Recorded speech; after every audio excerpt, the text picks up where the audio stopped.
আসসালামু আলাইকুম। আপনারা সবাই কেমন আছেন? আজকে আমি ময়দা দিয়ে হাতে কাটা সেমাই পিঠা তৈরি করব। প্রথমে চুলায় একটি সসপ্যান বসিয়ে দিয়ে দিব 1 কাপ পানি, দিয়ে দিব স্বাদমতো লবণ।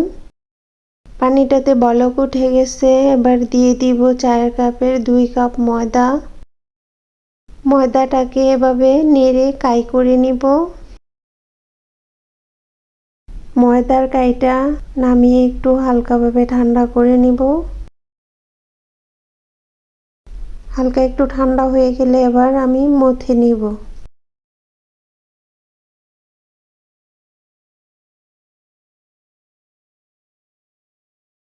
কাইটা মথা হয়ে গেছে,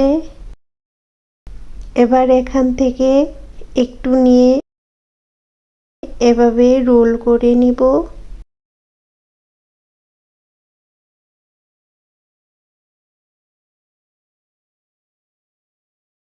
পিঠা রাখার জন্য একটা স্টিলের প্লেট নিয়ে নিলাম। প্লেটের উপর কিছু ময়দা ছড়িয়ে দিব যাতে পিঠাগুলো লেগে না যায়। এবার আমি সেমাই পিঠাগুলো কেটে নিব।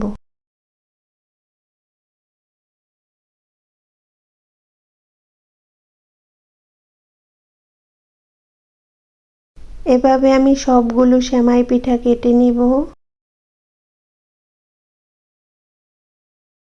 সবগুলো সেমাই পিঠা কেটে নিয়েছি, উপরে আরও একটু ময়দা ছড়িয়ে দিব যাতে একটার সাথে আরেকটা লেগে না থাকে। এবার একটা প্যানে কিছু খেজুরের গুড় নিয়ে নিয়েছি। গুড়টা আমি জাল করে নিব।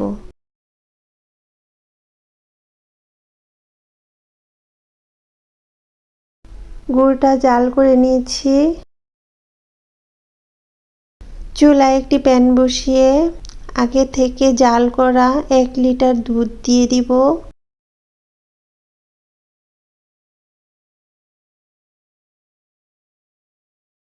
এবার দিয়ে দিব চায়ের কাপের 1 কাপ গুঁড়ো দুধ।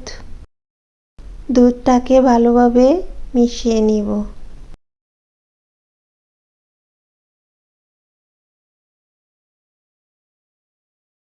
দিয়ে দিব গোটা মশলা, তেজপাতা, দারচিনি, এলাচ।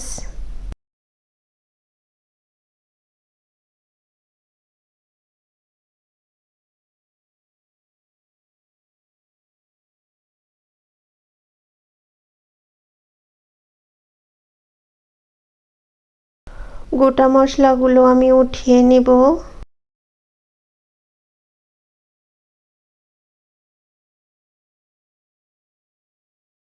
এবার আমি সেমাইগুলো দিয়ে দিব। সেমাই পিঠাগুলো দেওয়ার পর আমি সাথে সাথে একটু নেড়ে দিব যাতে সেমাই পিঠাগুলো লেগে না যায়।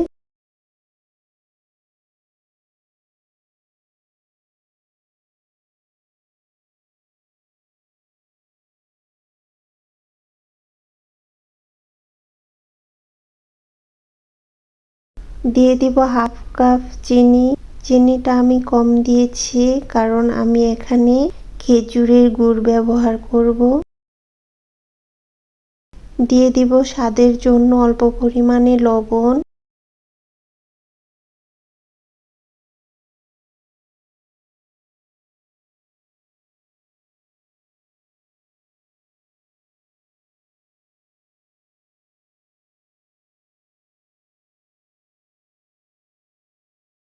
এখানে কিছু সাবুদানা আগে থেকে ভিজিয়ে রেখেছিলাম, এবার দিয়ে দিব। সাথে সাথে একটু নেড়ে দিব।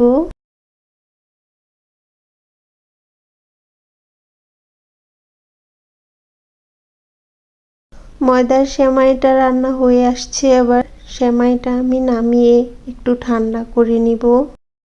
গুড়ের সাথে আমি কখনো দুধ জাল করি না, কারণ দুধের সাথে গুড় জাল করলে দুধটা ফেটে ছানা হয়ে যেতে পারে।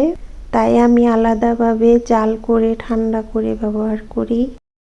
দুধটা ঠান্ডা করে নিয়েছি, এবার গুড়ের শিরাটা দিয়ে ভালোভাবে মিশিয়ে নেব।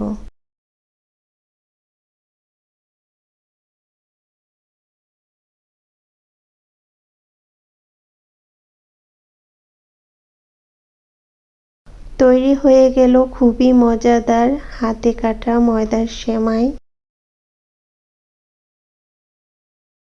দেখতেই পাচ্ছেন সেমাইটা কত ক্রিমি হয়েছে। এভাবে ময়দার সেমাই তৈরি করে খেয়ে দেখবেন, আশা করি ভালো লাগবে। আমার ভিডিওটি শেষ পর্যন্ত দেখার জন্য আপনাদের সবাইকে অনেক ধন্যবাদ। ভিডিওটি ভালো লাগলে লাইক অ্যান্ড সাবস্ক্রাইব করে দিবেন আর আমার ফেসবুক পেজটি ফলো করে আমার পাশে থাকবেন। আপনারা সবাই ভালো থাকবেন। আল্লাহ হাফেজ।